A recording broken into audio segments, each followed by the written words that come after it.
En estas 13 reuniones de trabajo reflexionamos sobre el componente espiritual en distintas actividades del humano: la política, la economía, la construcción de una nueva sociedad, la educación, medios de comunicación, geopolítica, etc. La pregunta siempre es: ¿qué influencia tiene la elaboración espiritual en cada uno de estos campos y qué necesidad hay de ella? Este proyecto lo hacemos con dos grupos de trabajo. En Argentina con Sergio Sachbaum, activista social.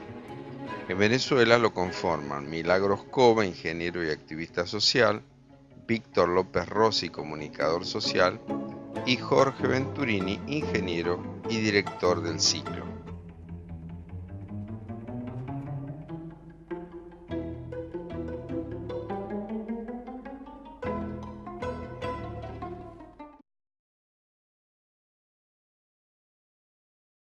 Porque me da la impresión, como plantea maravillosamente este texto, de que la derecha ha secuestrado a Dios, pero ¿cuál Dios? Y eso es lo que yo quisiera que el público pudiera captar, ¿no? Hay dos dioses, o hay más, pero hay básicamente dos dioses. Uno, el sanguinario, poderoso, que invade, ordena matanzas y dice, la guerra en Irak es orden de Dios, como lo dice Bush. Y hay otro Dios totalmente distinto, que es el Dios de Jesús, por ejemplo, ¿no? El Que es Dios el de Dios que amor, dice, el Dios todos de... ustedes son hermanos, ámense los unos a los otros. ¿Qué podemos hacer para ayudar a plantear este desafío en la opinión pública? No sé. Mira, yo pienso que el lenguaje del poder es común a todas las épocas de la historia. Todas las herramientas que les son útiles para dominar, las utilizan. Hasta las más sagradas, te diría yo. Y yo pienso que, para no teorizar, hablemos de nuestra patria, de Venezuela, hablemos de nuestra, una expresión de religión como es la Iglesia Católica a la que yo pertenezco, y como te comenté antes, fui 9 años y medio estudiante jesuita, después de 11 años de colegio de jesuitas, como tú. Sí. Y resulta que la esencia del mensaje evangélico, que es lo que yo mamé desde que nací, resulta que es lo que me permite juzgar y evaluar como algo absolutamente absurdo y contradictorio la estructura religiosa o la estructura jerárquica de una iglesia que está basada en el poder, en contradicción con el mensaje evangélico que está en el servir, hasta el extremo de que no hay mayor amor que el que da la vida por los demás, que es la esencia del cristianismo. Entonces, lo interesante es que en los 300 primeros años del cristianismo, hasta el 315, era tan comunidad y tan eclesia, tan compartir la vida entre todos y de servirse, que todos los obispos de Roma, que eran los papas, fueron sacrificados. Es decir, que cuando mataban a un obispo de Roma o a un papa, cuando tocaba elegir al siguiente, al que elegían, que lo elegía la comunidad, lo estaban sentenciando a muerte. 315 años, todos los papas fueron mártires. En el 315, con el edicto de Milán, Constantino, al caer en la cuenta del poder de esa espiritualidad, ¿qué hace?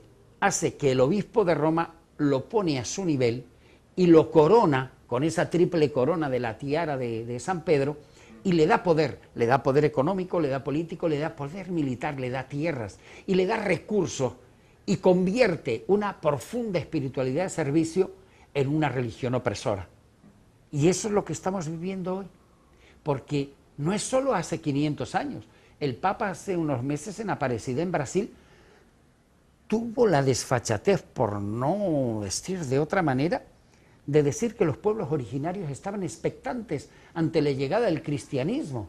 Es decir, que no es solamente que no se avergüenza de lo que sucedió como el mayor genocidio de la historia. La evangelización se dio pacíficamente y voluntariamente por Eso parte es, de los indígenas. sin obligarle a nadie.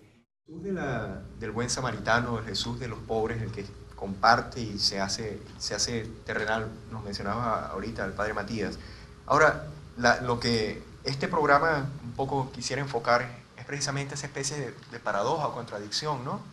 El Jesús histórico quizá ese se soslaya bastante, y la religión que surgió es la religión del imperio, del poder, del temor, la opresión y la dominación, las cruzadas, las quemas de brujas, todo ese tipo de cosas que hoy en día, a pesar de que aparentemente está superado, vemos cómo aparentemente los sectores del poder religioso están aliados a los poderes de este mundo, a los poderes de la dominación, a los poderes de la explotación del hombre por el hombre. Sí, entonces, ¿cómo se explica eso? El discurso de Jesús, eso es lo raro, porque el discurso de Jesús... Es útil para eso. ¿Cómo es posible que 2000 años después las jerarquías de las iglesias, en plural, católica, protestante, etcétera, no hayan... ¿Qué es lo que no se ha captado allí de esa vida de Jesús? Yo decía, y reflexionando, es que yo pensaba que la estructura de la iglesia, los obispos estaban con los ricos, con los poderosos. No,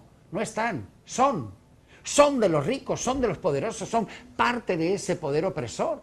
Él habla de cómo la religión en Estados Unidos, pero también en todas partes del mundo, ha sido secuestrada por la derecha, entendiendo por derecha los poderes conservadores, es decir, los que creen que los hombres somos desiguales, que los pobres son pobres porque ellos quieren, que los ricos son ricos porque Dios los bendice, los pobres son castigados. Entonces, un poco esa visión que es la de la derecha, tanto en Estados Unidos como en todas partes del mundo, es la que parece que abraza más la religión.